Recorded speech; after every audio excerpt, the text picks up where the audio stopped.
چھٹا پوائنٹ یہ ہے کہ جب خاوند کے آنے کا وقت ہو تو بیوی کو چاہیے کہ اپنے آپ کو صاف ستھرا رکھیے۔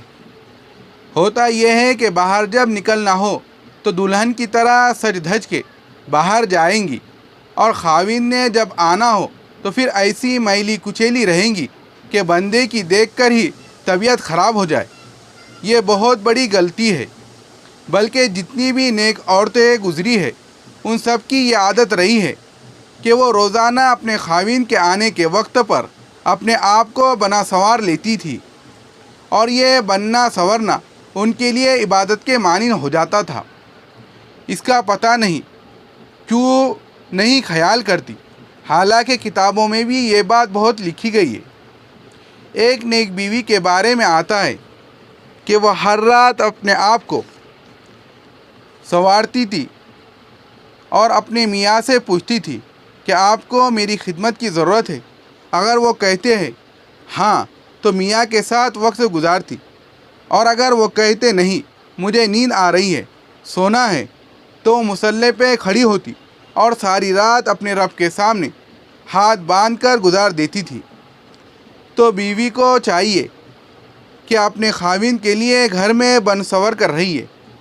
بننے سنورنے کا یہ مطلب نہیں ہوتا کہ روزانہ دلہن کے کپڑے پہنے، بس کپڑے ہو، صاف ستھرے ہو، اور بالوں میں کنگھی کی ہوئی ہو، چہرہ دھویا ہوا ہو، صاف ستھرا ہو، خوشبو کا استعمال کی ہوئی ہو، اسی کو بننا سنورنا کہتے ہیں۔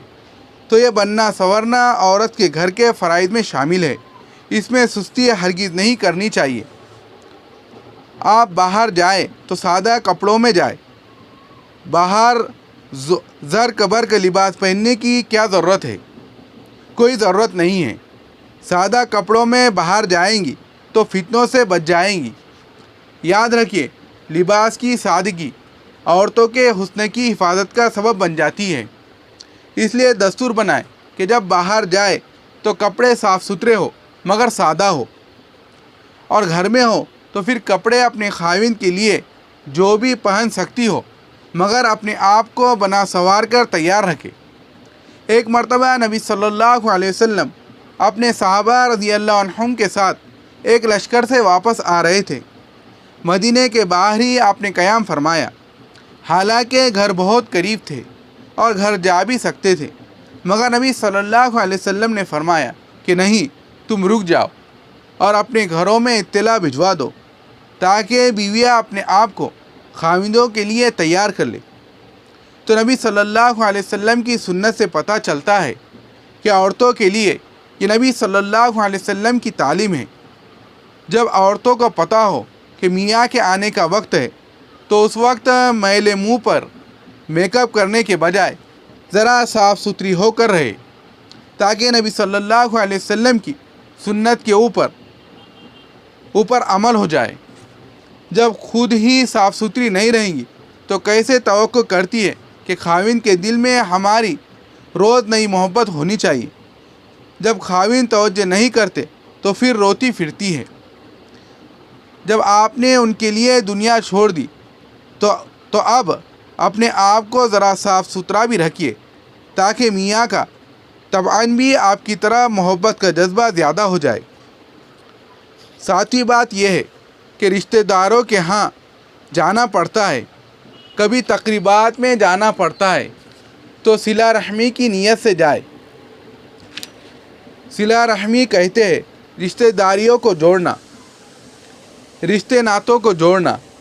اللہ تعالیٰ کو یہ بات بہت پسند ہے کہ رشتہ داریاں جوڑے اور محبت و پیار کے ساتھ رہیں۔ جب بھی آپ تقریبات میں جائیں تو صلہ رحمی کی نیت سے جائے۔ یہ نیت نہ ہو کہ ہم نہیں جائیں گے تو وہ بھی نہیں آئیں گے۔ اپنی طرف سے آپ صلہ رحمی کی نیت سے جائیں تاکہ آپ کا جانا بھی عبادت بن جائے۔ لیکن جب جائیں تو مخلوط محفلوں سے بچے، جہاں آپ کو پتہ چلے کہ پردے کا کوئی خیال نہیں۔ ایسی محفلوں میں جانے سے آپ پرہیز کریں۔ جائے بھی تو آپ پردے میں رہیں۔ خود بخود رشتہ داروں کو محسوس ہو جائے گا کہ اس عورت کے لیے ہمیں پردے کا انتظام کرنا چاہیے۔ ایسی بھی مثالیں ہیں کہ بعض نیک بیویاں اپنی بہنوں کی شادی میں چلی گئی اور ان کی شادی میں پردے کا اہتمام نہیں تھا۔ وہ ایک ہفتہ اس گھر کے اندر برقعے کی کیفیت میں رہی۔ نیک بچیاں شرعی حقوق بھی پورے کرتی ہے،